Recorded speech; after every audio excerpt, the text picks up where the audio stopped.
बच्चा party welcome to night knights by Unacademy. This is Shweta Thakur your social science educator. कैसे हैं आप लोग? आई होप आप लोग बहुत बहुत बहुत ज्यादा अच्छे होंगे। और आज हम one of the most important chapter atmosphere and climate करने वाले हैं। तो जब भी हम स्काई देखते हैं तो हमें क्या क्या दिखाई देता है? हमें ब्यूटीफुल से क्लाउड्स दिखाई देते हैं, हमें ब्राइट सनशाइन दिखाई देती है और कभी कभी हमें ठंडी ठंडी हवाएं जो है फील होती हैं। ये किसकी वजह से होता है? क्योंकि अर्थ के अराउंड एक एयर की लेयर है जिसे हम एटमॉस्फेयर बोलते हैं, जिसको हम इस चैप्टर में डिस्कस करने वाले हैं। सो बच्चा पार्टी, अगर हम बात करेंगे, ये हमारा जो ब्यूटीफुल सा प्लैनेट अर्थ है, जब भी हम स्काई में देखते हैं तो हमें क्या दिखाई देता है? सनशाइन दिखाई देता है। कभी कभी एक ब्रीज जो है, हम ठंडी ठंडी हवाएं जो है फील करते हैं, हमें फ्लोटिंग क्लाउड्स जो है दिखाई देते हैं। ये सब किसकी वजह से होता है? ये एटमॉस्फेयर की वजह से होता है। So what is the atmosphere? So atmosphere एक ब्लैंकेट ऑफ एयर है जो किसके सराउंडिंग में है? हमारी अर्थ के सराउंडिंग में है। सो जैसे कि अगर आप देख सकते हो, ये हमारी ब्यूटीफुल सी अर्थ है, इसकी सराउंडिंग में एक लेयर ऑफ एयर है जिसे हम अपना एटमॉस्फेयर बोलते हैं। अब ये जो एटमॉस्फेयर है, ये अर्थ के अराउंड किस वजह से है? किसने इसे कंट्रोल किया है? तो वो है हमारी ग्रेविटी की वजह से। सो बच्चा पार्टी, हमें क्या समझ में आया मैम? एटमॉस्फेयर एक ब्लैंकेट ऑफ एयर है सराउंडेड द अर्थ, और अगर हम बात करें ये किसकी वजह से है अर्थ के अराउंड? ये ग्रेविटी की वजह से है। अब ये एटमॉस्फेयर जो है, इसमें क्या क्या कंपोजिशन होता है? बहुत सारी गैसेस होती हैं जो हमारी लाइफ के लिए, ऑक्सीजन है ना, ऑक्सीजन हो गया हमारी लाइफ के लिए कितनी इंपॉर्टेंट है। ऑक्सीजन नहीं होगी तो हम सांस कैसे ले पाएंगे? सो it is made up of different gases, और जो कि हमारी लाइफ के लिए बच्चा पार्टी बहुत ही ज्यादा जरूरी है। अगर हम बात करें, एटमॉस्फेयर जो है उसमें सिर्फ इंपॉर्टेंट गैसेस ही नहीं है, वो बहुत सारी हमें हार्मफुल रेडिएशन जो कि सोलर रेडिएशन आती है उनसे भी प्रोटेक्ट करता है। सो बच्चा, अगर हम लोग बात करें, आपको पता है कि सन से जो है वो क्या आता है? सन से मैम हार्मफुल रेज आती हैं, राइट? हार्मफुल रेज आती हैं जिन्हें हम बोलते हैं क्या? यूवी रेज बोला जाता है। सो बच्चा, ये जो यूवी रेज है, ये जो सोलर रेडिएशंस हैं, इनसे हमें प्रोटेक्ट करता है क्या? हमारा एटमॉस्फेयर। और इसी के साथ सन से हमें हीट भी मिलती है। सो एटमॉस्फेयर क्या करता है? जो हीट हमें चाहिए, जो हमारे अर्थ के टेम्परेचर को रेगुलेट करने के लिए। अब ऐसा नहीं है ना, अगर बिल्कुल सन रेज ही नहीं होंगी और अर्थ की जो हीट है वो ट्रैप, जो सन से हीट आ रही है उसे ट्रैप नहीं किया जाएगा, तो अर्थ का टेम्परेचर तो बहुत ठंडा रहेगा। सो अर्थ का टेम्परेचर रेगुलेटेड इसलिए रहता है क्योंकि एटमॉस्फेयर सन से आने वाली जो हीट है उसको ट्रैप कर लेता है, और जो अर्थ के टेम्परेचर को जो है रेगुलेट करता है, सुटेबल रखता है। So it trap some of the sun's heat and keep the earth at a suitable temperature में रखता है। So it prevent heat from escaping into space. तो सारी हीट जो है वो वापस नहीं जाती है, कुछ ट्रैप होकर जो है हमारी अर्थ पे रहती है, जो हमारे अर्थ के टेम्परेचर को रेगुलेट करती है। सो हमें क्या समझ में आई? ये प्रोटेक्ट करती है हार्मफुल सोलर रेडिएशन से, जैसे कि हमारी यूवी रेज हो गई। ये ट्रैप करता है सम ऑफ द सन से आती है मैम हीट, और ये उसी हीट को क्या करता है? ट्रैप करके रखता है। सो उसी हीट को क्या करता है? ट्रैप करके रखता है, जो कि हमारे अर्थ टेम्परेचर को रेगुलेट करती है। Role in weather and climate की अगर हम बात करते हैं, सो एटमॉस्फेयर कंट्रोल करता है बेटा वेदर एंड क्लाइमेट को। देखो, हमारा जो वेदर है ना वो चेंज होता रहता है, कभी धूप हो रहा है, कभी हमारा क्लाउडी है, ठीक है, सो कभी सनी है, कभी क्लाउड से है। तो ये सारी चीजें जो है कौन रेगुलेट कर रहा है? हमारे वेदर एंड क्लाइमेट को जो है कंट्रोल कौन करता है? हमारा एटमॉस्फेयर बच्चा कंट्रोल करता है। सो हमारा एटमॉस्फेयर जो है वो बहुत ज्यादा इंपॉर्टेंट है। सो द एटमॉस्फेयर कंट्रोल किस किस को कंट्रोल करता है? वेदर एंड क्लाइमेट को। वो उसके temperature, humidity, air and wind, जितने भी एलिमेंट्स है उसको इन्फ्लुएंस करता है। सो क्लाउड्स हो गए आपके, सनशाइन होगी, जो ब्रीज आप फील करते हैं वो सब किसकी वजह से हो रही है? वो एटमॉस्फेयर की वजह से हो रही है। सो अगर हम इसको शॉर्टली सम अप करें तो हमें क्या समझ में आया? एटमॉस्फेयर एक ब्लैंकेट ऑफ एयर है सराउंडिंग द अर्थ, और अगर हम बात करें ये अर्थ के अराउंड किसकी वजह से टिका हुआ है? ग्रेविटी की वजह से हुआ है। और इसका कंपोजिशन में मैम डिफरेंट गैसेस है, डस्ट पार्टिकल्स है, वाटर वेपर्स है, और ये जितनी भी जो ज्यादातर गैसेस है वो हमारी लाइफ के लिए बहुत ज्यादा जरूरी है। जैसे कि हमारी ऑक्सीजन हो गई, है ना, अगर कार्बन डाइऑक्साइड भी है तो वो हमारे प्लांट्स के लिए बहुत ज्यादा जरूरी है। सो वो लाइफ के लिए बहुत ज्यादा जरूरी है। उसी के साथ अगर हम बात करें, हमारा जो एटमॉस्फेयर है वो हार्मफुल रेडिएशन, जो सोलर रेडिएशन आती हैं आपकी, उनसे भी, जो यूवी रेज है उनसे हमें प्रोटेक्ट करता है। और जितनी भी हमारे सन से हीट आती है उसे ट्रैप करता है, जो कि हमारे अर्थ के टेम्परेचर को सुटेबल बनाने में बहुत ही ज्यादा हेल्पफुल है। इसी के साथ जो है एटमॉस्फेयर हमारे वेदर एंड क्लाइमेट को भी बच्चा कंट्रोल करता है। अगर हम बात करें, can you imagine what would happen if there were no atmosphere? अगर कोई एटमॉस्फेयर ही नहीं होगा तो क्या होगा? ठीक है, ऐसे क्वेश्चंस आपके बहुत दिए इस बार एनसीईआरटी ने। So can you imagine what would happen if there were no atmosphere? अगर कोई एटमॉस्फेयर नहीं होगा, अरे एटमॉस्फेयर, विदाउट एटमॉस्फेयर एयर ही नहीं होगी तो सांस कैसे लेंगे, ब्रीथ कैसे करेंगे? So there would be no air to breathe, so living being survive नहीं कर पाएंगे। हार्मफुल यूवी रेज जिससे हमें प्रोटेक्ट किया जा रहा है, जो सोलर से रेडिएशन आ रही है, वो हमारे अर्थ सरफेस पर पहुंचेंगी।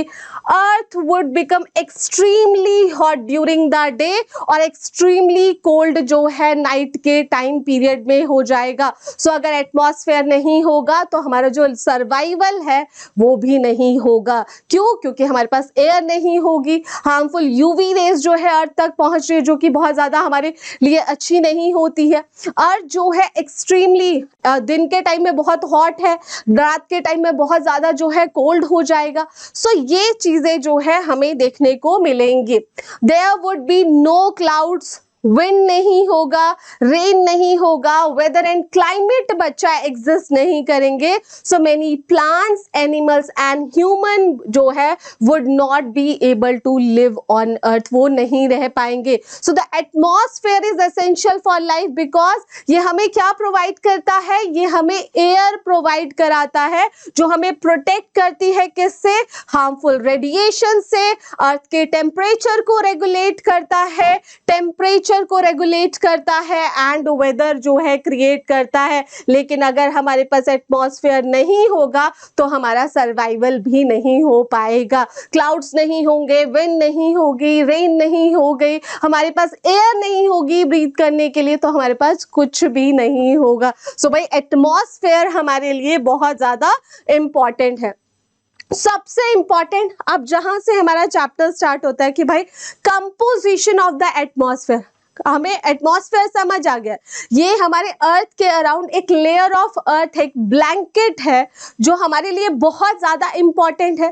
अब ये एटमॉस्फेयर जो है इसका कंपोजिशन क्या है, ये किस चीज से बना होता है बेटा? तो जो अर्थ का एटमॉस्फेयर है is composed of a mixture of various gases. So बहुत सारी गैसेस होती हैं, डस्ट पार्टिकल्स बच्चों आप लोगों के होते हैं। और सबसे ज्यादा कौन सी गैसेस है? सबसे अबंडेंस में अगर हम बात करें सो नाइट्रोजन एंड ऑक्सीजन। ये आपको पूछा जा सकता है 1 मार्क में कि सबसे ज्यादा तो nitrogen and oxygen are the 2 primary and the most abundant gases जो है जो हमारी अर्थ पर है। तो सबसे ज्यादा तो कौन सी है? नाइट्रोजन है ना।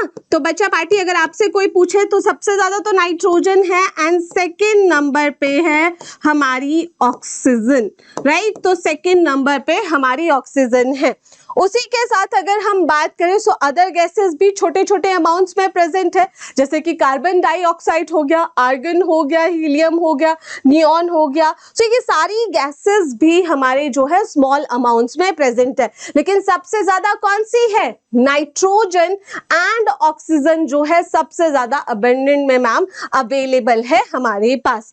सो बच्चा पार्टी, जैसे कि आपको ये डायग्राम भी दिया गया है, सो अगर आप लोग देखोगे सबसे ज्यादा आपके पास नाइट्रोजन है।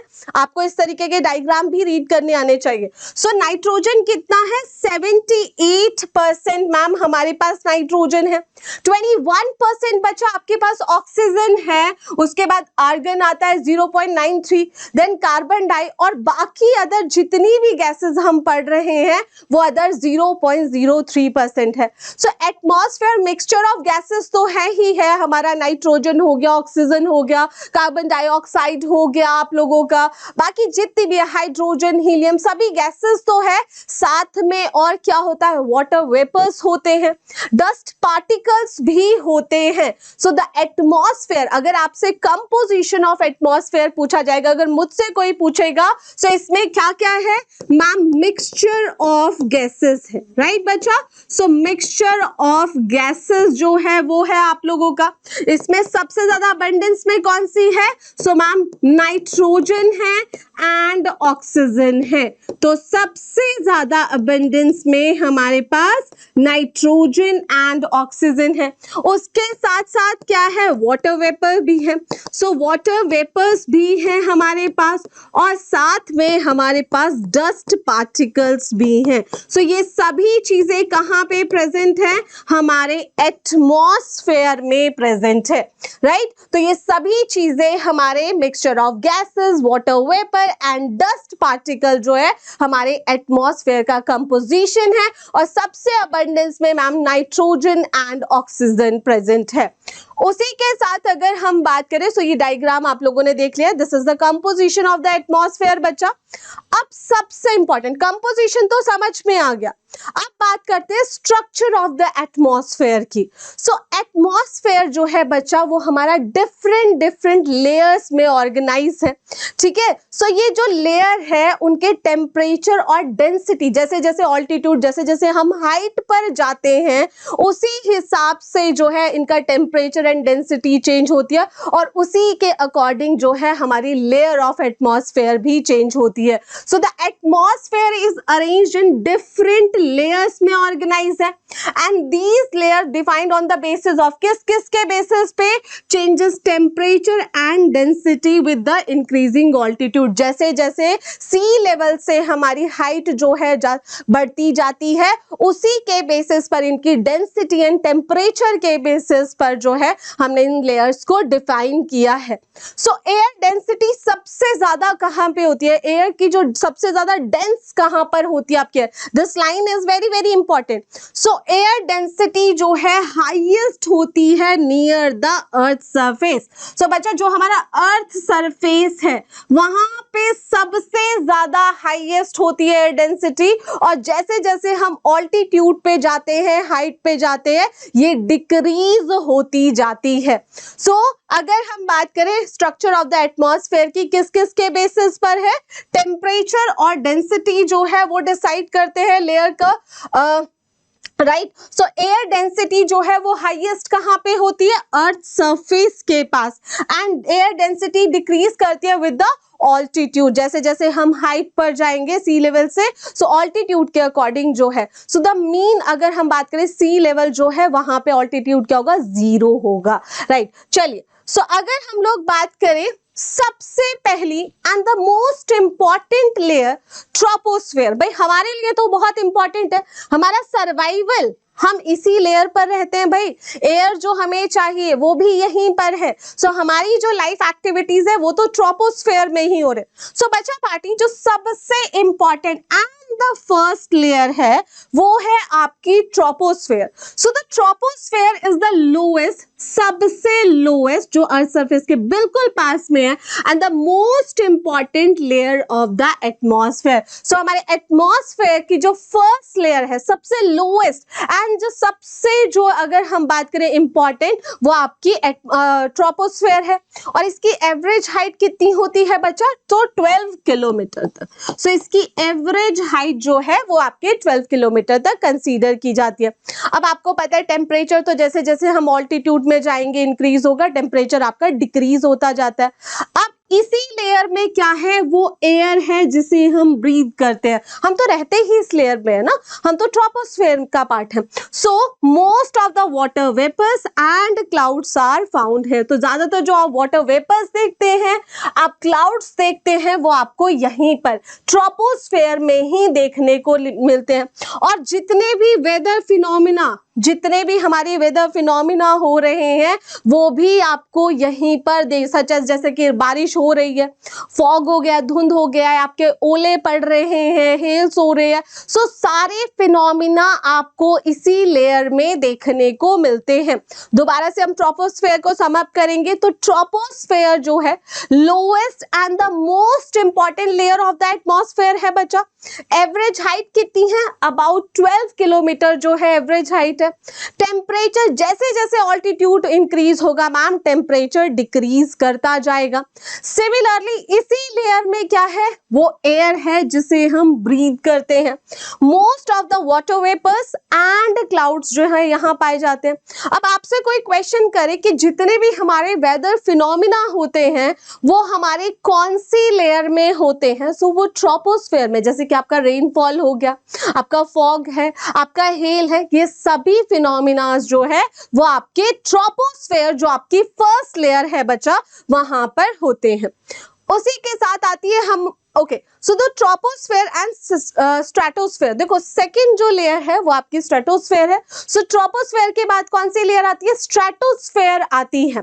So the troposphere and stratosphere जो है वो सेपरेट किया जाता है एक बाउंड्री के द्वारा, जिसे हम ट्रोपोपॉज बोलते हैं। सो दिस इज योर ट्रोपोपॉज। तो आपसे पूछा जाएगा भाई ट्रोपोस्फेयर और स्ट्रेटोस्फेयर के बीच की जो बाउंड्री है जो उसे सेपरेट करती है, उसे क्या बोला जाता है? उसे ट्रोपोपॉज बोला जाता है। सो बच्चा पार्टी, ये आपका ट्रोपोस्फेयर था, यहाँ पे एंड हुआ और यहाँ से आपका जो है स्ट्रेटोस्फेयर शुरू हो जाता है। सो ये है आपका tropopause. Okay, so the troposphere and the stratosphere जो है वो किसकी वजह से सेपरेट होता है? कौन सी बाउंड्री है?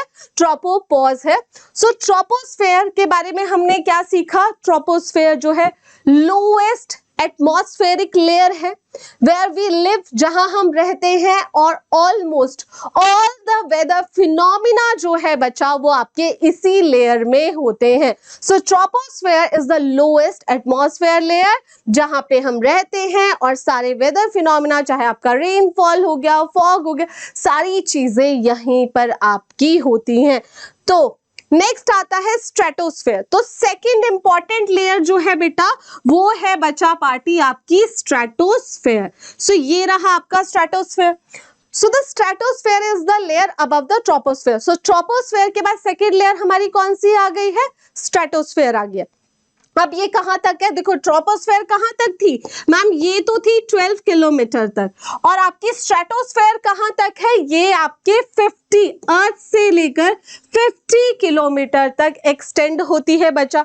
एयर कैसी है? स्टेबल है यहाँ पर, ठीक है। सो एयर यहाँ पर स्टेबल है, और यहाँ पर जो है ज्यादातर वेदर डिस्टर्बेंसेस नहीं होते। सो हमारे जो एरोप्लेन्स फ्लाई करते हैं वो इसी लेयर में, यहाँ से तो ऊपर जाते हैं, डिस्टर्बेंसेस होती है, जब वहां पे स्टेबल है सब कुछ, सो वहीं पर जो है आपके एरोप्लेन्स फ्लाई करते हैं। So aeroplanes fly in this layer for the smoother travel. So stratosphere को एक बार डिस्कस करते हैं। तो stratosphere is the layer above the troposphere के ऊपर है मैम, कहां तक एक्सटेंड करती है बच्चा party, 50 kilometre above the earth तक है।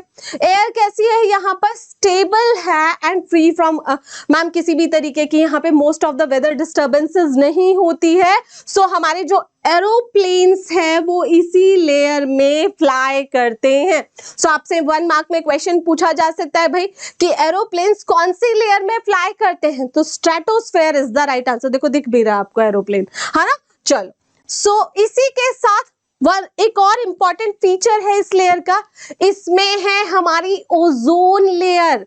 वेरी वेरी इंपॉर्टेंट भाई, स्ट्रेटोस्फेयर बहुत इंपॉर्टेंट है। क्यों, क्योंकि भाई एक तो एरोप्लेन्स हमारे यहाँ फ्लाई कर रहे हैं और इसी में है हमारी ओजोन लेयर जो हमें प्रोटेक्ट करती है लाइफ को on earth by observing the sun से जो हमारी हार्मफुल यूवी रेज आती है। हमने पढ़ा है हमेशा हमारे अर्थ में जो यूवी रेज है उनसे प्रोटेक्ट कौन सी लेयर करती है, ओजोन लेयर करती है। अब ये ओजोन लेयर कौन से अगर हम बात करें, सो ओजोन लेयर जो है वो आपके स्ट्रेटोस्फेयर में है। सो दो इंपॉर्टेंट चीजें हमें याद रखनी है, कौन कौन सी, एक तो भाई ओजोन लेयर, ओजोन लेयर जो हमें हार्मफुल यूवी रेस से प्रोटेक्ट करती है, एंड हमारे एरोप्लेन्स जो फ्लाई करते हैं वो आपके इसी लेयर में फ्लाई करते हैं। So it contains the ozone layer which protect life on earth by observing the sun harmful UV rays. So why it is important? देखो क्लाउड्स नहीं है मैम, रेन, ये हमने देखा था कि ज्यादातर वेदर डिस्टर्बेंसेस नहीं है यहाँ पे, स्टेबल है यहाँ पे चीजें, इसीलिए तो एरोप्लेन उड़ पा रहे हैं ना बच्चा।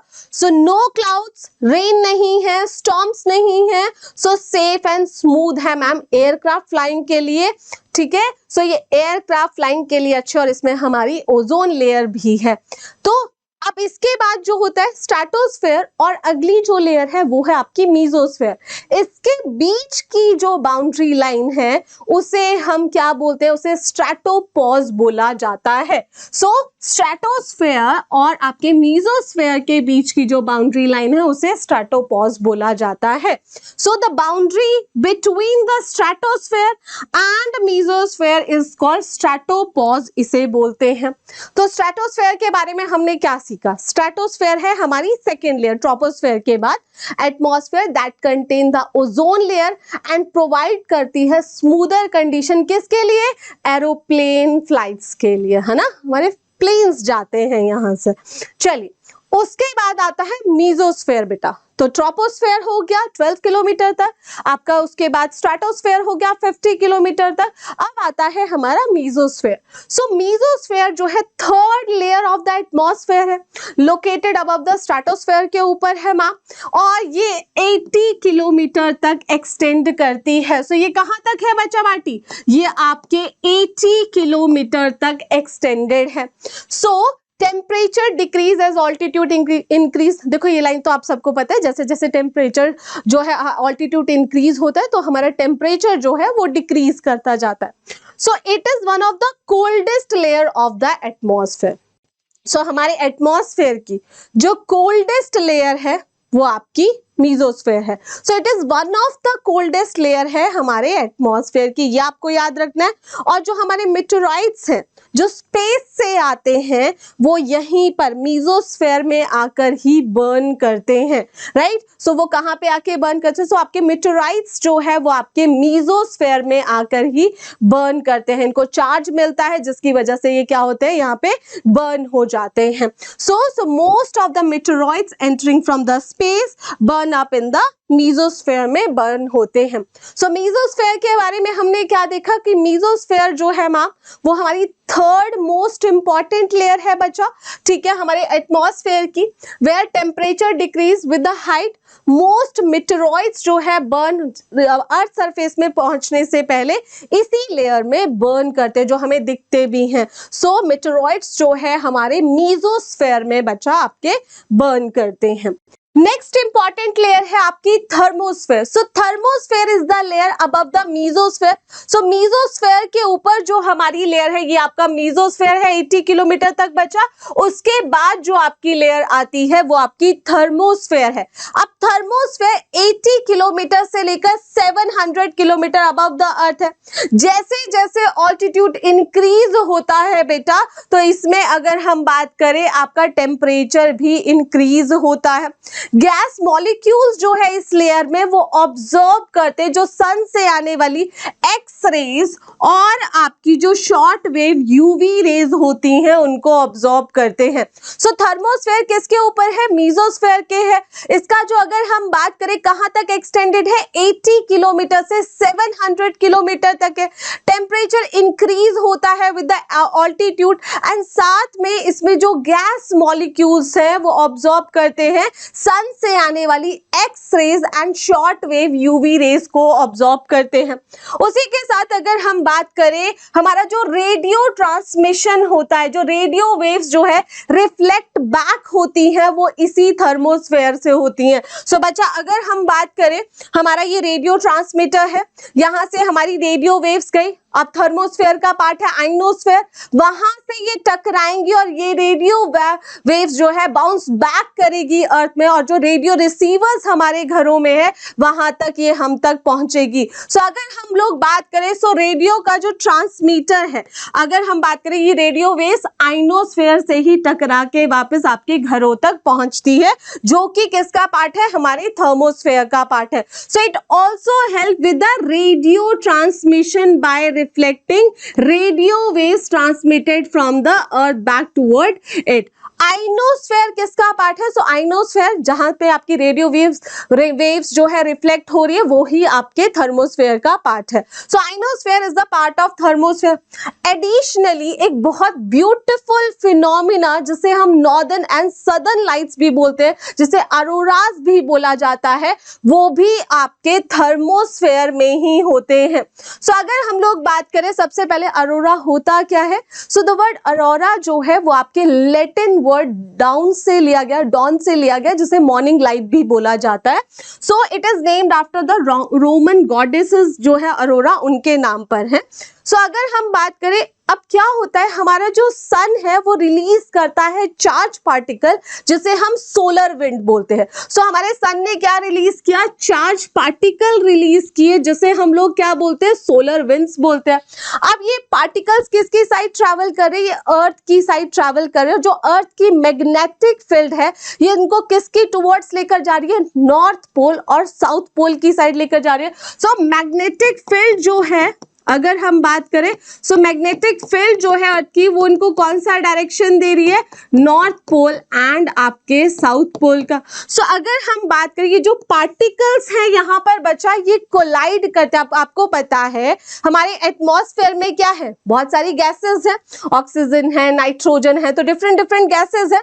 सो ये जो पार्टिकल्स आए हैं, ये जो चार्ज पार्टिकल्स आए हैं, अब ये कोलाइड करेंगे इन गैसेस के साथ जो कि हमारे एटमॉस्फेयर में प्रेजेंट है, और ये जो डिफरेंट गैसेस है ये डिफरेंट कलर्स प्रोड्यूस करती है। सो क्रिएटिंग ब्यूटीफुल ग्लोइंग लाइट जो है आपको स्काई में दिखाई देगी, जिसे हम northern lights and southern light या अरोरास के नाम से जानते हैं। सो बच्चा बेटी अगर आप देखोगे सो नेम ऑफ द अरोरास को हम देखें सो नॉर्दर्न हेमिस्फीयर में अरोरा बोरियालिस होता है जिसे नॉर्दर्न लाइट्स बोला जाता है, एंड सदर्न हेमिस्फीयर में अरोरा ऑस्ट्रेलिस होता है जिसे सदर्न लाइट्स आपका बोला जाता है। सो ये है आपके ब्यूटीफुल अरोरास जो डिफरेंट डिफरेंट जो गैसेस की वजह से डिफरेंट डिफरेंट कलर्स जो है आपके दिखाई देते हैं। सो हमने क्या देखा, हमारे सन से जो चार्ज पार्टिकल्स आ रहे थे जो एटमॉस्फेयर में हमारी गैसेस है, जब उनके साथ कोलाइड करते हैं सो इस तरीके का ब्यूटीफुल स्काई जो है अरोरास जो है आप लोगों को देखने को मिलते हैं।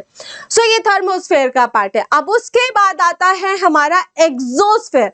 सो जो outer most layer of the atmosphere है बहुत ही थिन है। अब यहां से धीरे धीरे आपका एटमॉस्फेयर खत्म हो जाएगा और स्पेस में हम लोग चले जाएंगे। So the exosphere is the outer most top most layer of the atmosphere है। सो अगर हम बात करें थर्मोस्फेयर के बाद जो outer most top most layer है, जो अगर हम बात करें सबसे जो हमारी फर्स्ट लेयर थी वो ट्रोपोस्फेयर थी, एंड सबसे आउटर मोस्ट लेयर जो टॉप मोस्ट लेयर है एटमॉस्फेयर की वो आपकी एक्सोस्फेयर है। बहुत थिन है एयर, बहुत ही ज्यादा थिन होती है इस लेयर में, और धीरे धीरे ग्रेजुअली जो है हम किस में मर्ज होते जाते हैं, आउटर स्पेस की साइड जाते हैं।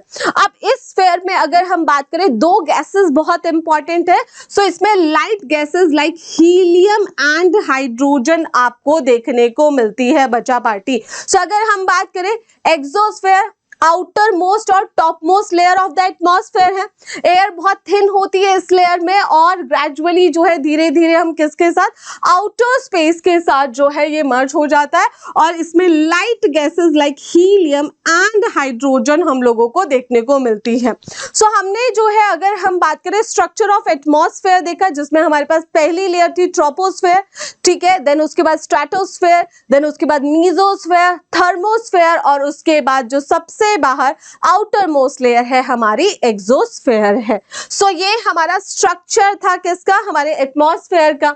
So why do gases escape, यहाँ पे गैसेस क्यों एस्केप कर जाती है, क्योंकि भाई अब जैसे जैसे ऊपर जाएंगे तो ग्रेविटी क्या होती जाएगी, वीक हो जाएगी ना, जितना ऊपर जाएंगे ग्रेविटी कमजोर होती जाएगी। सो ग्रेविटी जैसे जैसे हम हाइट पर जाते हैं, सो ग्रेविटी इज वेरी वीक। अब ग्रेविटी वीक है तो वो आपकी गैसेस को होल्ड नहीं कर पाएगी। अब लाइट गैसेस जो है आप इजीली एस्केप कर सकती है into space. So why do gases escape, क्योंकि ग्रेविटी बहुत ज्यादा वीक है एट दिस हाइट, जिसकी वजह से आपकी गैसेस जो है इजीली एस्केप कर सकती है बच्चा।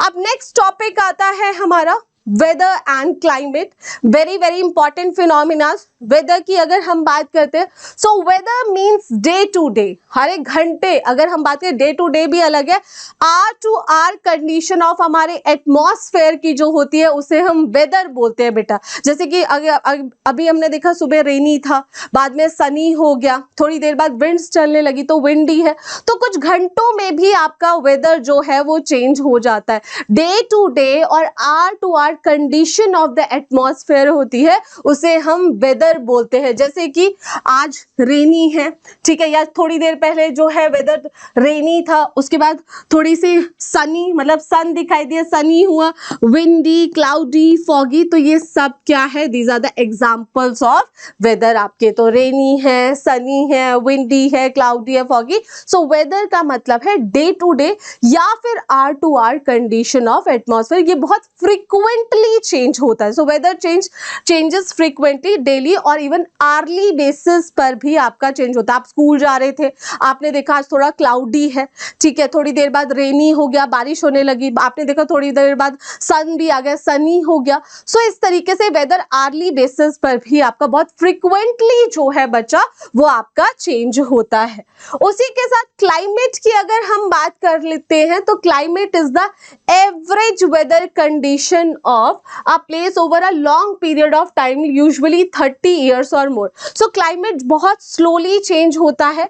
ये डिस्क्राइब करता है जनरल आपका जो वेदर पैटर्न होता है। जैसे कि अगर हम बात करें कि भाई यहाँ पे जो क्लाइमेट है वो जनवरी फरवरी में ठंडा रहता है, ठीक है, विंटर्स रहते हैं, तो बहुत सालों से यही पैटर्न आ रहा है, ठीक है, थोड़ा बहुत चेंजेस है, लेकिन विंटर्स का टाइम पीरियड आता है, उसके बाद आप देखोगे कि अच्छा उसके बाद समर्स का टाइम पीरियड आ जाता है। सो वो आपका क्लाइमेट है। So climate is the average weather condition of a place, बहुत लंबे टाइम पीरियड्स पे 30 साल या उससे ज्यादा से जो एक सेम पैटर्न हम लोगों को देखने को मिलता है, that is your climate. So climate जो है बहुत स्लोली चेंज होता है। जैसे वेदर की अगर हम बात करें तो वेदर बहुत फ्रीक्वेंटली इवन आर्ली बेसिस पर भी चेंज हो जा रहा है, लेकिन क्लाइमेट को टाइम लगता है। So it describe the general weather pattern of a place, कि भाई पहले यहाँ पे कुछ टाइम 2-3 महीने विंटर्स रहता है, फिर समर का टाइम पीरियड आ जाता है, तो उस तरीके से। सो क्लाइमेट जो है वो आपका general weather pattern of a place बताता है।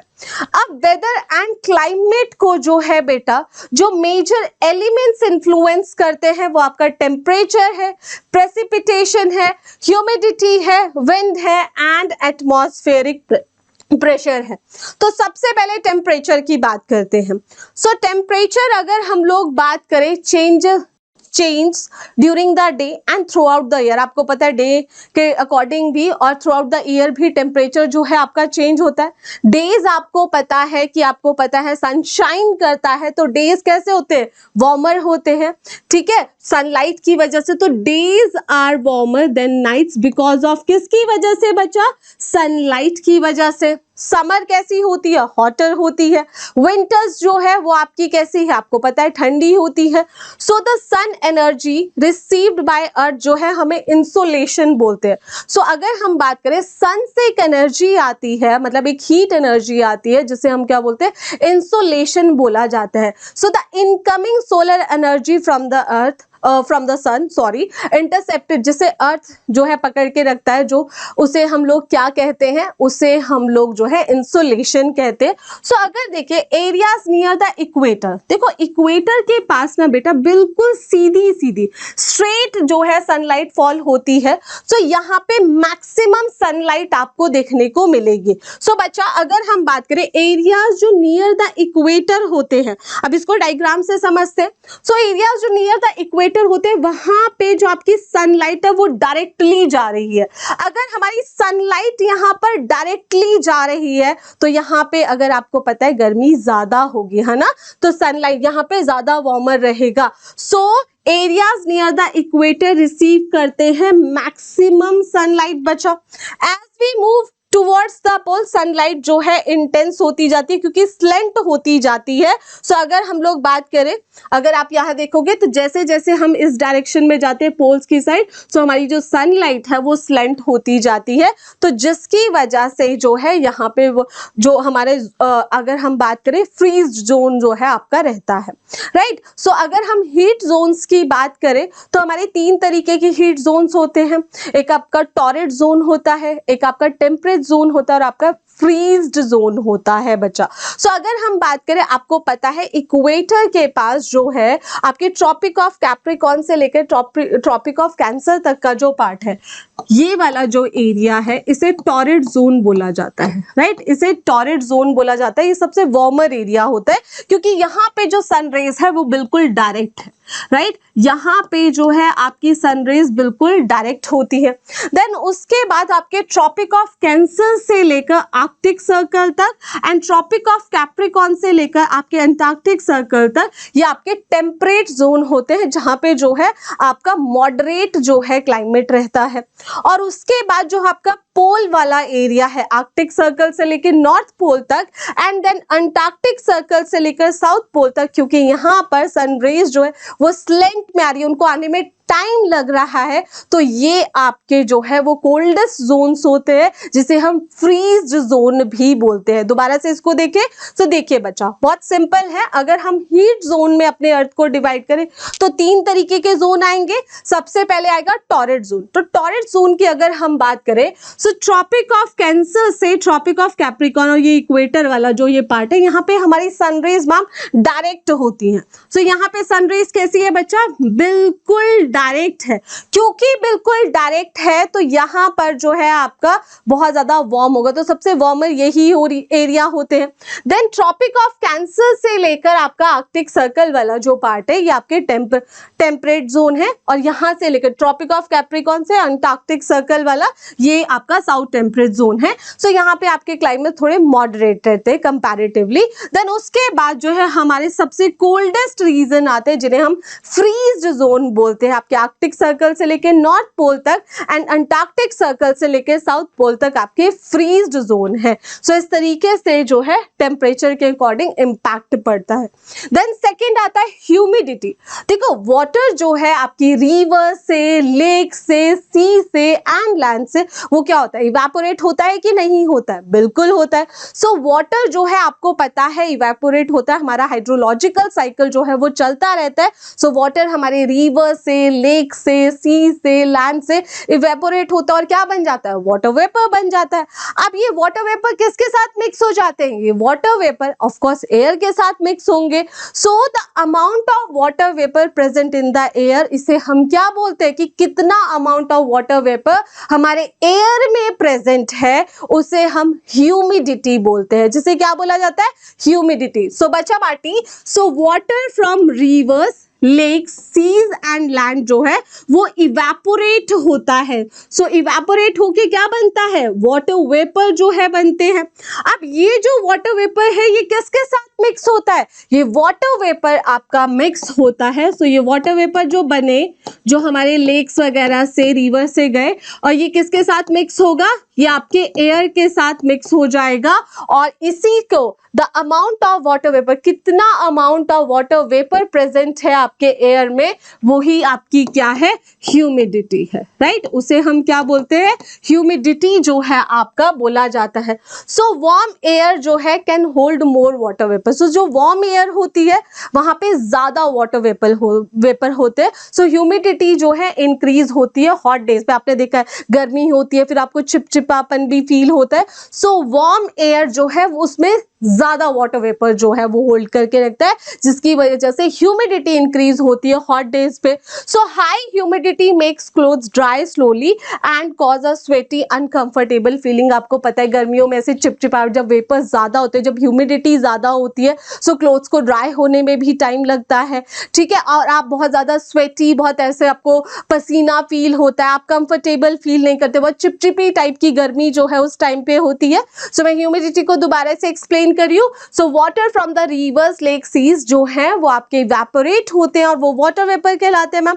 अब ये वाटर वेपर किसके साथ मिक्स हो जाते हैं बच्चा, ये आपके एयर के साथ मिक्स हो जाते हैं। एंड जो amount of water vapour in the air जो होता है उसे हम क्या बोलते हैं, ह्यूमिडिटी। सो वार्म एयर जो है can hold more water vapour. So humidity जो है इंक्रीज होती है हॉट डेज में आपके। सो हाई ह्यूमिडिटी की वजह से क्या होता है, क्लोथ्स ज्यादा टाइम लेंगे आपके ड्राई होने में, ठीक है, आपको स्वेटी फील होगा, आपको अनकंफर्टेबल फील होगा बच्चा। सो ये ह्यूमिडिटी की वजह से होता है। देन आता है प्रेसिपिटेशन एंड रेन।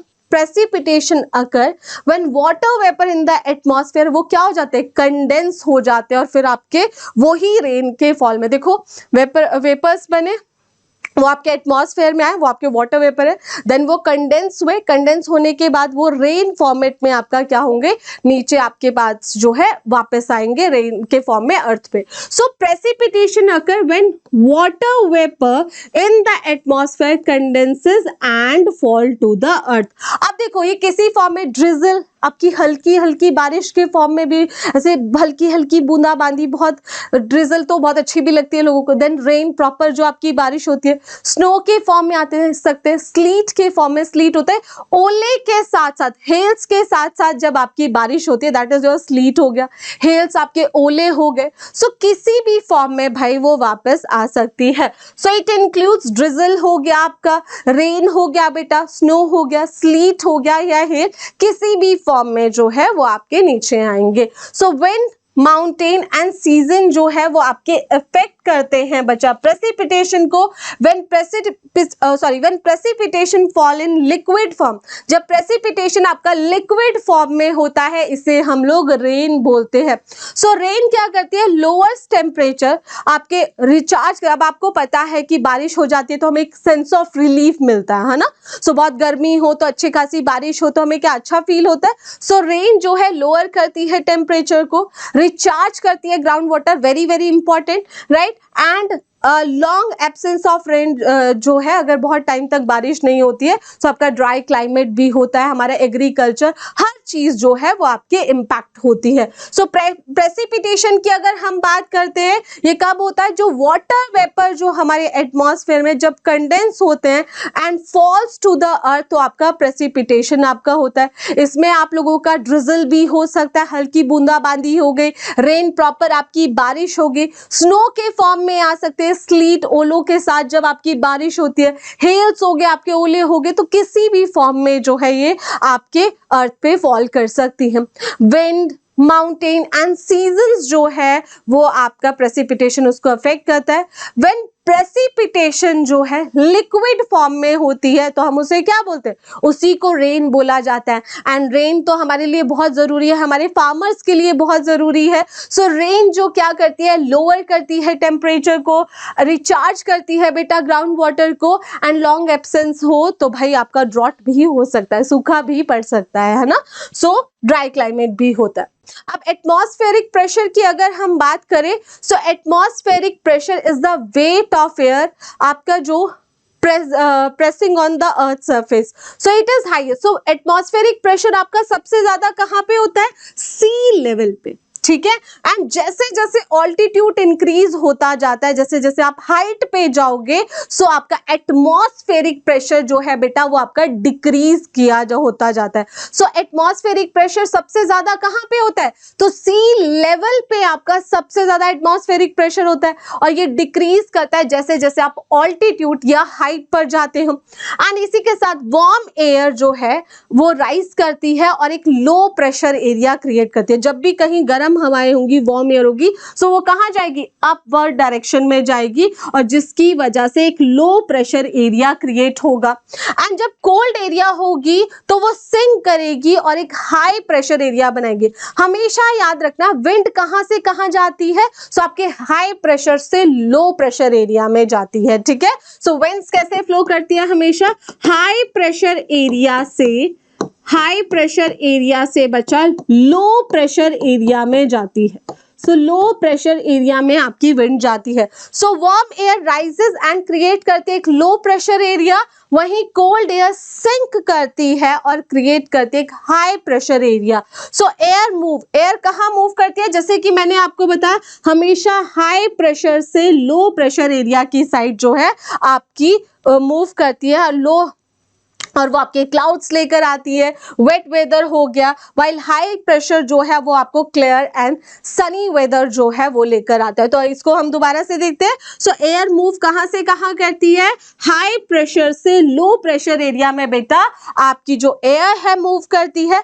अब लो प्रेशर एरिया की वजह से क्या होता है? आपके क्लाउडी, ठीक है, वेट वेदर होता है, वाइल हाई प्रेशर की वजह से आपका क्लियर एंड सनी वेदर जो है वो आपका होता है। उसी के साथ विंड, तो विंड बहुत इंपॉर्टेंट एक फैक्टर है। So wind is moving air. So moving air को क्या बोला जाता है? That is your wind. So air always move, जैसे कि मैंने आपको बताया एयर कैसे मूव करती है? हाई प्रेशर से लो प्रेशर एरिया में आप लोगों के जाती है। सो air always move from high pressure area to low pressure area बचा, and this movement of air is called, इसे हम क्या बोलते हैं? इसे wind बोला जाता है। आपको पता है wind gentle भी हो सकती है, एक light breeze, कभी हल्की हल्की जो है आपकी हवाएं चलती हैं, ठीक है, कभी कभी स्ट्रॉन्ग विंड्स होती हैं जिन्हें स्टॉर्म्स भी बोला जाता है। सो अगर हम बात करें, जब आपको पता है जब हमारी हवाएं चलती है तो अपने साथ लीव्स हो गए, डस्ट हो गए, इवन कभी कभी बहुत तेज हवाएं होंगी तो आपके ट्रीज तक को अपरूट कर देती है, उखाड़ देती हैं। तो कभी कभी बहुत जेंटल हवाएं चलती है और कभी कभी बहुत ज्यादा तेज हवाएं भी चलती है। सो विंड क्या है? विंड आपकी मूविंग एयर है। एयर ऑलवेज कैसे मूव करती है? हाई प्रेशर एरिया से लो प्रेशर एरिया की साइड जो है आपकी विंड मूव करती है। So the movement of air is called, इसे हम लोग विंड बोलते हैं। विंड जेंटल भी हो सकती है बच्चा, और आपकी स्ट्रॉन्ग भी हो सकती है, right. So local winds such as land breeze and the sea breeze also affect the आपके weather and climate को affect करती है, राइट। सो हमारी जो लोकल विंड्स होती है, जो आपकी सी ब्रीज हो गई, ठीक है, जो आपकी लैंड ब्रीज हो गई, ये भी वहां के आपके जो लोकल क्लाइमेट है या वेदर है उस प्लेस का, उसको अफेक्ट करती है। जैसे कि एक डायग्राम हम लोग देखेंगे। सो बेटा ये सी ब्रीज है। अब सी ब्रीज हमें देखने को मिलती है डे टाइम में। आपको कब देखने को मिलेगी? डे टाइम में बच्चा आपको देखने को मिलेगी। अब है दिन का समय, तो दिन के समय जो है लैंड आपका ज्यादा वार्मर है देन वाटर, ठीक है। सो अगर आप इस एरिया को देखोगे, सो ये लैंड जो है ये आपका ज्यादा वार्मर है दिन के समय। और अगर हम बात करें देन किसके कंपैरिजन में? वाटर के कंपैरिजन में। हम सी ब्रीज की बात कर रहे हैं। तो इन द डे टाइम में क्या होता है? लैंड जो है, क्योंकि आपको पता है अभी सनशाइन कर रहा है हमारा, तो उस टाइम पे हमारा जो लैंड है वो ज्यादा फास्टर हीट होता है देन सी से। तो अगर हम बात करें in the day time land heats faster than the sea. अब warm air over the land जो है वो क्या होगी, राइज अप होगी। सो जो वार्म एयर, अब क्योंकि लैंड जो है जल्दी वार्म हो रहा है, सो इसके ऊपर जो है आपकी कैसी एयर होगी, वार्म एयर होगी। अब वार्म एयर है तो वार्म एयर कहाँ जाएगी, अपवर्ड डायरेक्शन में जाएगी। So warm air over the land जो है वो आपका राइजेस अप होती है, and cool air over the sea जो है वो मूव करेगी कहाँ पे, towards the land to take place. So अगर हम बात करें यहाँ से जो है अपना, क्योंकि ये अब ऊपर चली गई है, सो हमारा जो है यहाँ पर इस डायरेक्शन में जो है अब आपकी क्या चलेंगी, सी ब्रीज चलेंगी। So cool air over the sea जो है वो किस डायरेक्शन में जाएंगी, अब लैंड की डायरेक्शन में जाएंगी, क्योंकि यहाँ वाली वार्म एयर तो अप हो गया, जो स्पेस क्रिएट हुआ है उसमें कौन आ रही है, अपना स्पेस कौन कवर कर रही है बेटा, आप लोगों के जो सी से आने वाली जो एयर है, जो कूल एयर है। This flow of cool air from sea to land, जो ये सी से लैंड की साइड आ रही है, इसे हम क्या बोलते हैं, इसे सी ब्रीज बोला जाता है, राइट। इसे क्या बोलते हैं, इसे सी ब्रीज बोलते हैं। दोबारा से समझते हैं, देखिए दिन का टाइम था मैम, सो दिन के टाइम में हमारा जो लैंड है, इन द डे टाइम लैंड ज्यादा फास्ट हीट करता है देन सी। अब warm air over the land है वो क्या होगा, वार्म एयर हमेशा राइज अप होती है, सो और कोल्ड एयर हमने देखा था सिंक करती है। अब वार्म एयर चली गई ऊपर, तो अब वो जो स्पेस बचा उसमें क्या होगा, सी से आने वाली जो कोल्ड एयर है वो स्पेस को ऑक्यूपाई करेगी। सो in the daytime land heats faster than the sea, so warm air over the land जो है वो क्या होगा, rise up होगा बच्चा। Cool air over the sea जो है वो मूव करेगी टुवर्ड्स द लैंड एंड उसका जो है स्पेस को टेक करेगी। So this flow of cool air from sea to land, इसे हम सी ब्रीज बोलते हैं, जो कि हमें डे टाइम में देखने को मिलता है। अब हो गई है नाइट, अब हो गई है रात।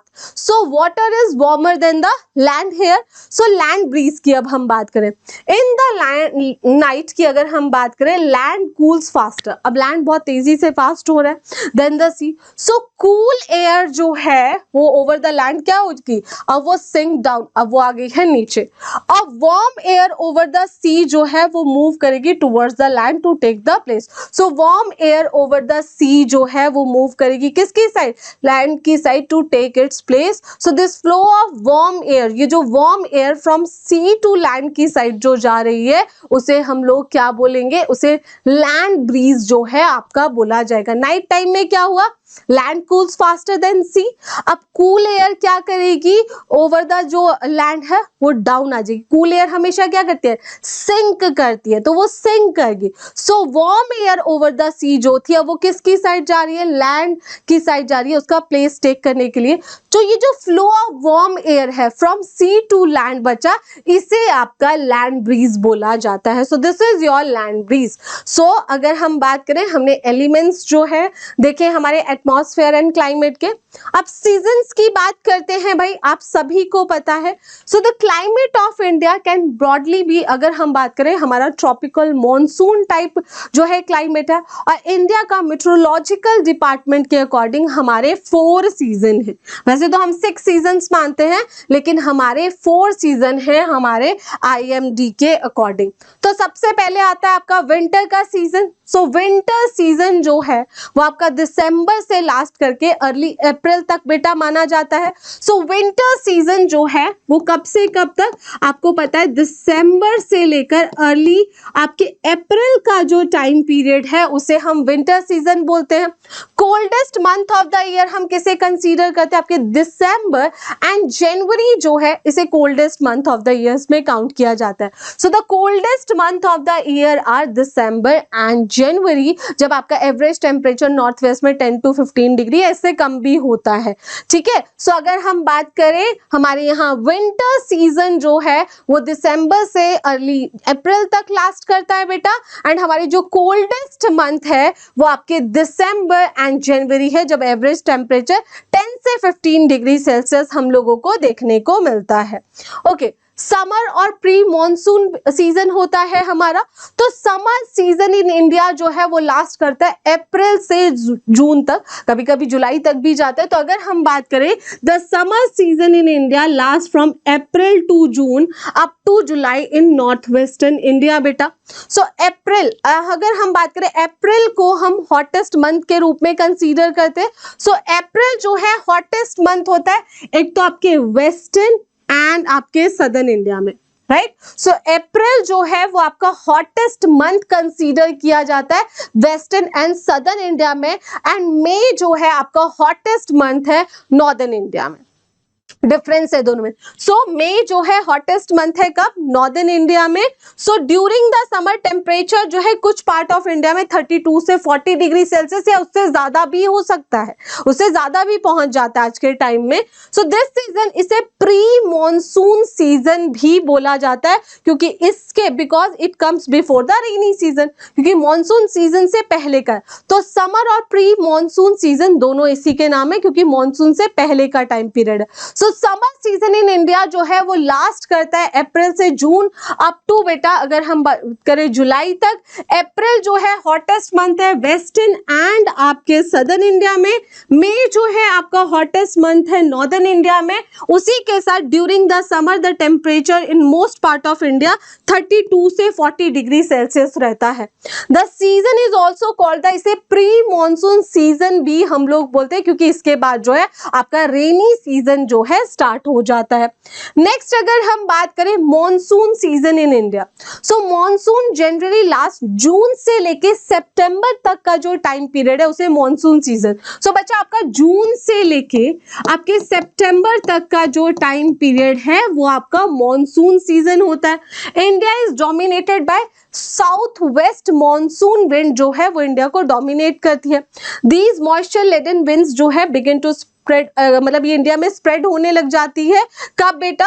लेट मई और अर्ली जून में। सो अगर हम बात करें इंडिया जो है इज डोमिनेटेड बाय कौन सी monsoon? South west monsoon winds जो है वो डोमिनेट करती है, और दीज मॉइस्चर लेडन विंड्स जो है ये साउथ वेस्ट मॉनसून विंड जो है अक्रॉस इंडिया में लेट मई और अर्ली जून में स्प्रेड होना शुरू हो जाती है। So monsoon start withdrawing from north India at the beginning of October में जो है ये विड्रॉ होना शुरू हो जाता है। During this period south India receive more rainfall. तो अगर हम बात करें साउथ इंडिया जो है इस टाइम पीरियड में ज्यादा रेनफॉल आपका रिसीव करता है। सो उसके बाद आता है पोस्ट मॉनसून, जिसे रिट्रीटिंग मॉनसून सीजन भी बोला जाता है। So the post monsoon season जो है लास्ट करता है अक्टूबर से लेकर दिसंबर तक का टाइम पीरियड जो है उसे पोस्ट मॉनसून या रिट्रीटिंग मॉनसून पीरियड भी बोला जाता है। It is also called the retreating, क्योंकि मॉनसून जो है वो जा रहा है, रेनी सीजन आपका जा रहा है। During this time the monsoon wind जो है विड्रॉ फ्रॉम द इंडिया से चली जाती है। बरसात का टाइम जो है इंडिया में खत्म हो जाता है। In north west India October and November जो है यूजुअली क्लाउडलेस आपके होते हैं। ठीक है, सो ये है आप लोगों के सीजन। अब ट्रेडिशनली अगर हम लोग बात करें, वैसे अभी हमारे इंडिया के मेट्रोलॉजिकल डिपार्टमेंट के अकॉर्डिंग हमारे पास 4 सीजन है, लेकिन ट्रेडिशनली भाई हम ये नहीं मानते हैं, हमारे पास हमारे 6 सीजन्स होते हैं। सो ट्रेडिशनली हमारे कल्चर अगर हम बात करें इंडिया में कितने सीजन्स हैं? हम 6 सीजन्स को मानते हैं। आपका वसंत हो गया, आपका ग्रीष्म हो गया, राइट, आपका वर्षा हो गया, शरद हो गया, हेमंत हो गया, और आपका शिशिर I think, I don't know but मैं शायद ठीक बोल रही हूँ, जो आपका विंटर सीजन होता है। तो ये हमारे जो है सीजन्स हैं। ओके, सो मॉनसून की अगर हम बात करते हैं, सो इंडिया का क्लाइमेट मेनली जो है वो किस पर डिपेंड करता है? On the monsoon wind. This is very very important. So India का जो क्लाइमेट है बच्चा वो किस चीज पे डिपेंड करता है? वो आपकी मॉनसून विंड्स पर जो है वो आपका डिपेंड करता है।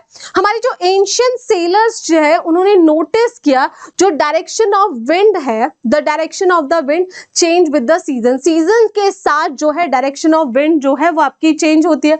तो सिंस सेलिंग शिप जो है आपको पता है, जो ये हमारे शिप सेल करते हैं, सो ये किसकी हेल्प से सेल करते हैं बेटा? वो विंड की हेल्प से सेल करते हैं। तो सिंस सेलिंग शिप जो है moved only with the help of wind, तो जो सेलर्स है use this changing winds to travel to and from India, India आने के लिए, इंडिया जाने के लिए जो है वो इसको इस्तेमाल करते हैं। लेटर अरब ट्रेडर्स जो है also use these winds for trade, so Arab traders ने इन्हीं विंड्स को यूज करना शुरू किया and call the seasonal wind system, ये जो सीजनल विंड सिस्टम था इसे मॉनसून कहना शुरू किया। एंड मॉनसून जो है आपके अरेबिक वर्ड मौसम से जो है आया है, राइट, जिसका मतलब होता है सीजन। सो दोबारा से देखते हैं इंडिया का क्लाइमेट मेनली किस पे डिपेंड है। तो इंडिया का क्लाइमेट बच्चा अगर हम लोग बात करें मेनली आप लोगों के ऑन द मॉनसून विंड्स पर डिपेंड करता है। सो एंशिएंट सेलर्स ने क्या नोटिस किया कि डायरेक्शन ऑफ विंड जो है वो सीजन्स के साथ साथ चेंज होती है। एंड आपको पता है जो हमारे सेलिंग शिप्स होते थे वो किस डायरेक्शन में मूव करते हैं? With the help of wind की हेल्प से ही। So sailor use this changing winds to travel to and from India से, और अरब ट्रेडर्स ने इन विंड्स को एक नाम दिया जिसे सीजनल विंड सिस्टम को मॉनसून बोला, जो कि एक अरेबिक वर्ड से, आपके अरेबिक वर्ड मौसम से लिया गया है। Okay, so monsoon winds, what are monsoon winds? So monsoon winds are seasonal winds बेटा। मॉनसून विंड्स कैसी होती है? सीजनल विंड्स होती है, क्योंकि आपको पता है सीजन्स के अकॉर्डिंग मैम ये अपनी डायरेक्शंस को चेंज करती है। सो मॉनसून विंड्स जो है वो आपकी सीजनल विंड होती है, they change their direction in different seasons में चेंज करती है। So there are two types of monsoon winds होती है, एक साउथ वेस्ट मॉनसून जिसे हम समर मॉनसून बोलते हैं, और एक नॉर्थ ईस्ट मॉनसून जिसे हम विंटर मॉनसून के नाम से बच्चा जानते हैं। सो अगर हम बात करते हैं साउथ वेस्ट मॉनसून जिसे हम समर मॉनसून की बात करते हैं, सो जून से सितंबर का जो टाइम पीरियड होता है ना बच्चा, वो आप लोगों का साउथ वेस्ट मॉनसून जिसे हम समर मॉनसून बोलते हैं। सो इन समर जो है लैंड जो है हीट अप फास्टर। सो आपको पता ही है कि डे टाइम पीरियड में आपका जो लैंड है, समर्स में लैंड आपका तेजी से जो है हीट होता है, और अभी हमने पढ़ा है जब तेजी से हीट होगा तो जो आपकी जो हॉट एयर है वो क्या होगी? राइज अप होगी। So in summer land heat up faster than the sea, जो कि अभी हमने डिस्कस भी किया। सो लैंड जो है एक लो प्रेशर एरिया बन जाएगा एंड सी जो है कूलर रहेगा और ये एक हाई प्रेशर एरिया बनेगा।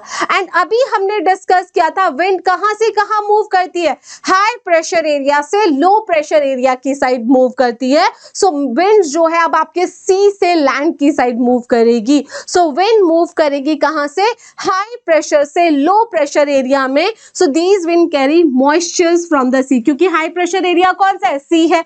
अब सी जो है वाटर है तो वहां से क्या होगा? वहां की एयर में मॉइस्चर होगा। So moisture from the sea and bring जो है हैवी रेनफॉल इंडिया में लेकर आएगा। सो हम बात करें साउथ वेस्ट मॉनसून जो कि आपकी समर मॉनसून भी बोला जाता है। सो जून से सितंबर का टाइम पीरियड होता है।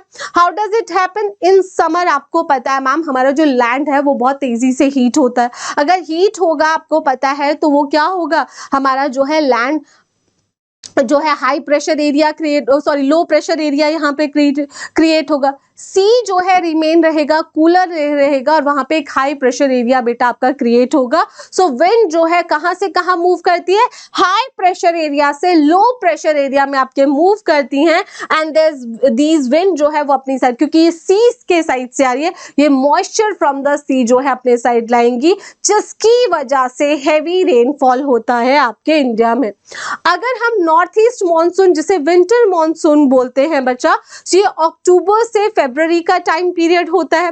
So in winter land cool faster than sea, ठीक है। सो लैंड जल्दी से हीट हो रही है। सो लैंड जो है अब एक हाई प्रेशर एरिया बन चुका है and sea remains warmer and become a low pressure area. So wind वही हाई प्रेशर से लो प्रेशर की साइड जाएगी, मतलब अब लैंड से सी की साइड जाएगी। अब कहां से जाएगी?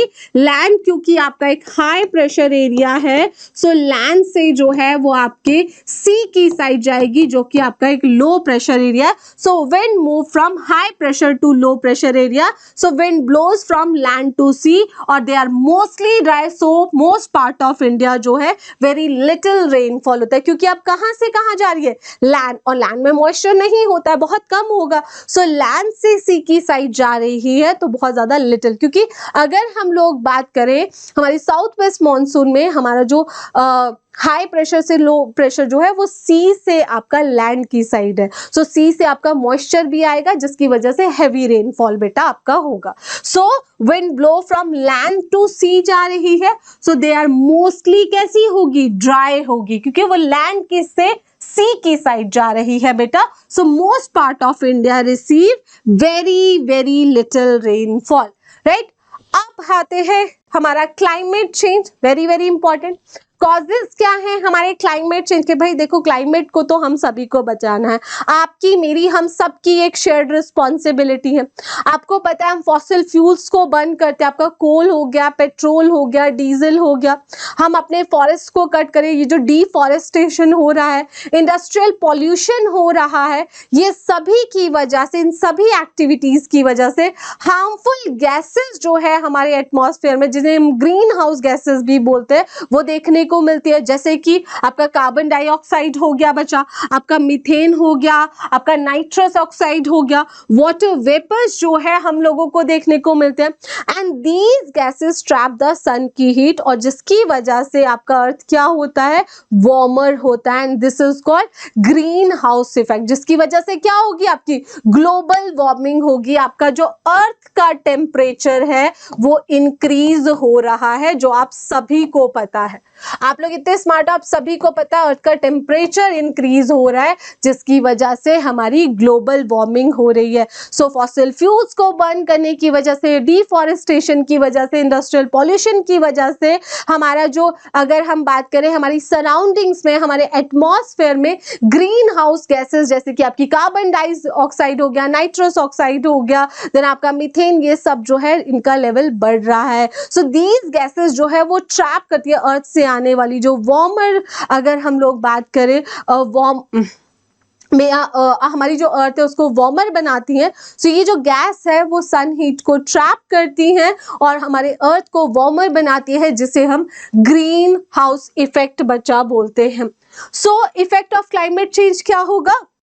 देखो, आपको पता है ग्लोबल टेम्परेचर बढ़ रहा है कि नहीं बढ़ रहा है. देखो, इसका तो आपको सोचने कि आप दूसरी कंट्रीज को देखो, आप अब पहले क्या टेम्परेचर होता था, अभी ही अगर आप देखोगे कुछ टाइम में आपको कितना ज्यादा टेम्परेचर जो है इंक्रीज मिल रहा है अपनी सराउंडिंग्स में. सो ग्लोबल टेम्परेचर बढ़ रहा है, सी लेवल जो है राइज हो रहे हैं, जिसकी वजह से बहुत इजीली फ्लड्स आ सकते हैं. ठीक है, आपके ग्लेशियर्स बेटा मेल्ट हो रहे हैं, बहुत ज्यादा कहीं बहुत ज्यादा फ्लड्स देखने को मिल रहे हैं, कहीं बहुत सूखा देखने को मिल रहा है. बहुत सारी हमारी बायोडाइवर्सिटी, हमारे प्लांट्स हैं, जो एनिमल हैं, उनको हम खो चुके हैं. ठीक है, हमारे एग्रीकल्चर को इफेक्ट कर रहा है, हमारे ह्यूमन हेल्थ को, हमें आपको पता है हमारी यूवी रेज जो हैं, जो हार्मफुल यूवी रेज आती हैं वो हम तक पहुंच रही हैं, हमारा ओजोन लेयर जो है उसमें छेद हो चुका है. सो ये सारी किसको इंपैक्ट कर रही है, हमारी बॉडी को इंपैक्ट कर रही है कि नहीं कर रही. ये तो एक रीजन है, ऐसे भी मल्टीपल है. हमारी हेल्थ को इंपैक्ट हो रहा है कि नहीं हो रहा है, बिल्कुल हो रहा है. So affect human health and livelihood को भी बच्चा जो है इन सब से अफेक्ट हो रहा है. सो हम क्लाइमेट चेंज को जो है, how can we reduce climate change, ये जो हमारा इतना ग्लोबल वार्मिंग हो रही है, राइट, हमारे, तो इसको कैसे चेंज किया जा सकता है? प्लांट मोर ट्रीज, ज्यादा से ज्यादा ट्रीज हम लगाएंगे, एफॉरेस्टेशन करेंगे. Use renewable source in spite of आपके फॉसिल फ्यूल्स हो गए, ठीक है, आपका कोल, पेट्रोलियम वगैरह, इसकी जगह हम लोग जो है रिन्यूएबल सोर्सेज ऑफ एनर्जी, जैसे कि आपका सोलर एनर्जी हो गया, विंड एनर्जी हो गया, जो कि इन्वायरमेंटल फ्रेंडली होते हैं, उन रिसोर्सेज को हम यूज करेंगे. हम पॉल्यूशन को रिड्यूस करेंगे हम, ठीक है, फॉलो सस्टेनेबल लाइफस्टाइल जो है हम चूज करेंगे. इलेक्ट्रिसिटी जो है उसको हम सेव करेंगे, हम फ्यूल्स को सेव करेंगे, ताकि जो है हम क्लाइमेट चेंज को बचा सकें. So what is climate change? अगर हम सिंपल टर्म में समझते हैं, सो climate change means long term changes जो होते हैं हमारे वेदर पैटर्न में, सच एज जैसे आपका टेम्परेचर हो गया बेटा, आपका रेनफॉल हो गया, विंड हो गया, and it is mainly caused by human activities की वजह से. सो भाई ये जो क्लाइमेट चेंजेस हो रहे हैं, ये इसके लिए रिस्पॉन्सिबल हम लोग हैं और ये हमारी ही रिस्पॉन्सिबिलिटी है कि हमें इन क्लाइमेट चेंजेस को जो बहुत मेजर लेवल पे हो रहे हैं हमें इनको कंट्रोल करना है बच्चा। ओके सो एक केस स्टडी दी है हमें पंजाब फ्लड्स के बारे में 2025 एक केस स्टडी। तो क्या हुआ था इस टाइम में आपको पता है 2025 लास्ट ईयर ही बात है बेटा, पंजाब एक्सपीरियंस सीवियर फ्लड्स, बहुत ज्यादा फ्लड्स आए थे हेवी मॉनसून रेनफॉल की वजह से, क्योंकि जो आपको पता है पंजाब का मतलब ही है 5 नदियों का प्रदेश। हमारी जो सतलुज, ब्यास, रावी और घाघर नदी है, रिवर जो है वो ओवरफ्लो हो गई थी क्योंकि बहुत ज्यादा एक्सेसिव हेवी जो है मॉनसून हुए, रेनफॉल हुए, जिसकी वजह से इन रिवर्स का वाटर जो है वो ओवरफ्लो हो गया, जिसकी वजह से आपके फ्लड्स आए। अब फ्लड्स आए हैं तो उनके विलेजेस, पूरे के पूरे विलेजेस, क्रॉप्स, हाउसेस, उनका जो इंफ्रास्ट्रक्चर है, ब्रिजेस, सब कुछ जो है बचा इसमें डैमेज हो गया। सो ऑल्दो रिलीफ ऑपरेशन चलाए गए, आपको पता है बहुत सारे लोग आगे बढ़ के आए, लेकिन आपको पता है फिर भी जो फ्लड्स है उसकी वजह से बहुत ज्यादा जो है लॉसेस हुए, है ना। सो बाढ़ अगर किसी प्लेस पे आती है तो लॉसेस होती है कि नहीं, बहुत ज्यादा लॉसेस हो, जो अपने में ही एक दुखद घटना है। सो ये किसकी वजह से, ये सब क्लाइमेट चेंजेस की वजह से ही हो रहा है। सो ऑल्दो रिलीफ ऑपरेशन जो है कैरिड आउट किए गए, लेकिन आपका इकोनॉमिक, लोगों के घर बार टूट गए बेटा, सोशल, इन्वायरमेंटल, हर तरीके से आपका जो है वहां पर लॉसेस हुए। सो बहुत सारे नेचुरल कॉजेज भी हैं इसके, जैसे कि वेरी हैवी मॉनसून रेनफॉल हुआ, आपके वेस्टर्न डिस्टर्बेंस जो है वो एक्स्ट्रा मॉइस्चर्स लेकर आए, जिसकी वजह से रेनफॉल, हैवी रेनफॉल हुआ आपके हिमाचल प्रदेश एंड जम्मू कश्मीर में। अब वो रिवर्स क्या होता है ना, वहीं से फ्लो कर रही है, तो हिमाचल हो गया, जम्मू कश्मीर से जो पानी बह के आ रहा है, क्योंकि हमारे पहाड़ी इलाके तो फिर भी आप लोगों के वहाँ वैलीज वगैरह होती है, लेकिन पंजाब एक प्लेन एरिया में आ गए, तो वो इतना ज्यादा पानी संभाल पाना उन प्लेन एरिया में बहुत ज्यादा डिफिकल्ट हो जाएगा। सो हैवी रेनफॉल जो हिमाचल एंड जम्मू कश्मीर में, और उनका जो पानी बह के है उसने भी आपके पंजाब को क्या किया, उसी की वजह से वो रिवर ओवरफ्लो हुई, जिसने इम्पैक्ट किया हमारे पंजाब को। So rivers like Sutlej, Beas, Ravi and Ghaggar overflow after, of course जब एक्सेस वाटर आएगा तो वो उस एरिया को इम्पैक्ट करेंगी ही करेंगी। सो ह्यूमन कॉजेस क्या रहे कि देखो आपको पता है हमारे जो उस टाइम पीरियड में हमारे जो एम्बैंकमेंट्स हैं, जो हम लोगों ने एरियाज बनाए हुए थे कंट्रोल करने के लिए फ्लड को, वो बहुत वीक थी, पुरानी थी। पीपल बिल्ड हाउसेस, देखो बहुत सारे लोगों ने जो अपने हाउसेस हैं या अपने फार्म हाउसेस वगैरह बहुत रिवर के क्लोज बनाए हुए थे, सबको लगता है ना एक ब्यूटीफुल प्राइम लोकेशन पे होना चाहिए, ठीक है। सिल्ट एंड मड जो है, अगर हम लोग बात करें, जो रिवर अपने साथ लेकर आती है, reduce the water carrying capacity of dams वगैरह, जिसकी वजह से ओवरफ्लो हुआ। लेट अगर हम बात करें पुअर फ्लड वार्निंग, देखो उस टाइम पे लोग इतने प्रिपेयर्ड भी नहीं थे, तो उनको कोई फ्लड्स वार्निंग भी नहीं दी गई, ऑल ऑफ द सडन ये सारी चीजें हुई है। सो ये सब रीजंस है जिसकी वजह से जो है हमारे पंजाब फ्लड्स आए थे, और हमें ये जो है ये एक डिजास्टर देखने को मिलता है। So that's all for today बच्चा। ये आप लोगों का चैप्टर था एटमॉस्फेयर एंड क्लाइमेट। अगर आपको इसके नोट्स चाहिए तो अगर हम लोग बात करें इसी सेशन के, जब आप डिस्क्रिप्शन में जाएंगे तो आपको आएगा डाउनलोड सेशन पीडीएफ, आप इस पे क्लिक करोगे और यहाँ पर जाकर जो है आपको सेशन का पीडीएफ मिल जाएगा। सो इस चैप्टर के जो लेक्चर के नोट्स हैं वो आपको यहाँ पर मिल जाएंगे। आप डिस्क्रिप्शन में जाना, वहां आपको सेशन पीडीएफ लिखा हुआ है, आप वहां क्लिक करोगे तो इस सेशन का पीडीएफ आपको वहां पे मिल जाएगा। So that's all for today. I hope you enjoy this class. हम नेक्स्ट क्लास में मिलेंगे, तब तक के लिए keep smiling, bye bye, take care. Unacademy. Let's crack it.